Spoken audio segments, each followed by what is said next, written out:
Okay, so if we look at your setup now then, Stephen, we talked about a routine we were trying to get into for every single shot. This is going to obviously include your putting right the way through your bag up to your driver, okay?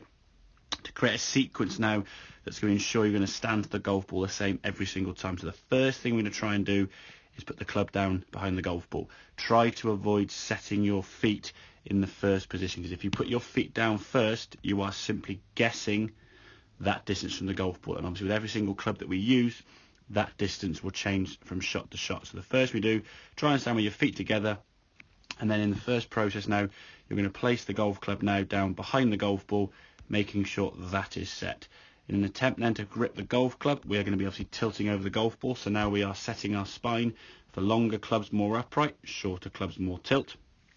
And once you've got yourself in a comfortable position there, you simply then put your feet basically underneath you, as wide apart as they need to be. So for full shots, we're going to be putting it about as wide as our shoulders. For obviously shorter shots, they'll be a little bit closer together. But depending on the shot you've got, you're always going to go through that same sequence of club down first, then gripping it, then the tilt over the golf ball, and then the final thing you do is you set your feet. So you're going to be setting your feet from the golf ball in a position of comfort. So hopefully this will avoid you now sort of shuffling around trying to find where that position is, and a lot less doubt when we set over the golf ball. And as we discussed during the session there, that a lot of times people stand over the golf ball, they just don't feel comfortable, but they feel they must hit the golf ball eventually because they've been there for 15-20 seconds sort of shuffling around, and they just try to make the best of a bad situation, and that usually results in obviously poor shots and you reacting during your swing. So if we can go through that sequence with the club down first, get yourself in a better setup. We said now your lower half now is a lot less flex, which is great. The position you're standing at the golf ball now, the angles in your position that's set up there now, absolutely fantastic. Really, really good. So as we swing the golf club now, we can make a conscious effort as that club is going to swing now in and around. So we're creating this curve now with the golf club. We're not trying to swing out to the right. We don't want the club swinging in to out, because that is simply going to push the ball out to the right there. Part of the reason why we did that was because some of the poor shots we had in the past, that sort of low hooky shot to the left, which as we discussed came from a lot from your grip.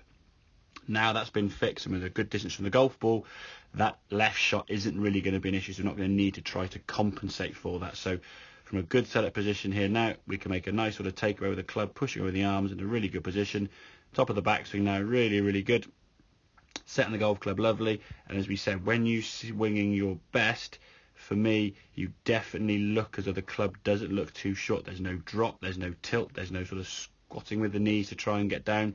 We can just make a nice sort of functional move, releasing the body around. As we can see, that club now is swinging around the body to the left. So when I say to the left, if we think about the target line, where we want the ball to be travelling would be kind of in this direction. We're going towards the red flag. The club now is going to swing around, and as you can see now, around to the left. We're not going to be swinging out to the right to compensate for that hooking shot that we had in the past. So go through that sequence, and like I say, if we can be disciplined enough to do that for every single shot, even the 3-foot putts, get ourselves set to the golf ball correctly, that routine then will become sort of second nature after a while, and in time you're becoming a lot more comfortable with that. So sequence, as we said, club down, hands on the club, then set your body to that, and finally set your feet. So hope that all makes sense. Obviously any questions then, Stephen, give me a shout, and I will see you next lesson.